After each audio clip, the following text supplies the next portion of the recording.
In today's video we're going to have a look at some different data types that you can use within the Unreal Engine. First of all, we're going to take our actor class and we're going to drag this and drop this into the game world. Then we're going to double click on it to open it up into the actual component editor and viewports. For this one, we're going to need to go to the event graph, which will allow us to begin doing some basic programming just here.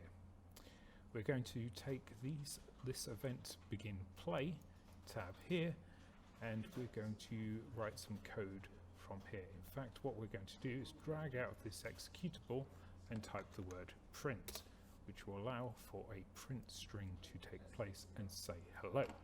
Just to check that this works, press compile up here, go onto our game menu, then press play, and the word hello should appear in the debug log. So what we're going to do is we're going to add some variables and show them in action. First of all, if we click the variables tab just here next to where it says variables, we'll have the option to give this variable a name and then set the variable type in just a second. So what we're going to call this one is variable name, and we're going to set this for fun to be a string data type for now. We're then going to drag it, set it to a get variable, and then put it into here. If you notice here, we have to compile the blueprint before we put a value into this.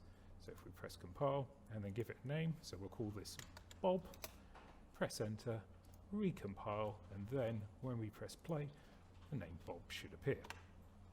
Now, strings, which basically are text formats, are not the only type of variable.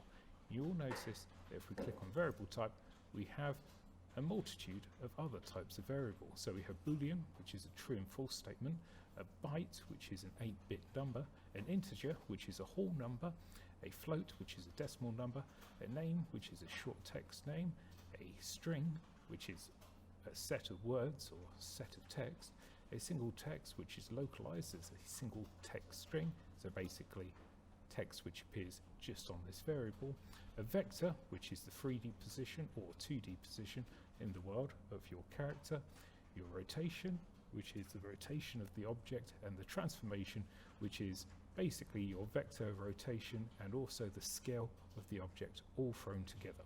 So what we're going to do is a quick bit of mathematics with this one. So we're going to set this to an integer this time, convert this one for funsies. You don't have to do that, you could have just deleted it and get rid of it there. And we're going to call this one number 1. And we're going to compile and set number 1 to being 1. Then we're going to make a second number, and we're going to call this one number 2. Just like so, it's set to an integer, which is great. We'll then assign the value of this one to being 2. And what we're going to do is we're going to get them, get number 1, get number 2, and then we're going to add them together. We're going to do that by dragging off of this node here from number 1, pressing the plus button for integer plus integer, then assign this one to this one, then this one to this one. You'll notice it will convert from our number into a word, so it will then appear on our debugging log. So what should happen is 1 will be added to 2, which should result in the number 3 appearing just there. Fantastic.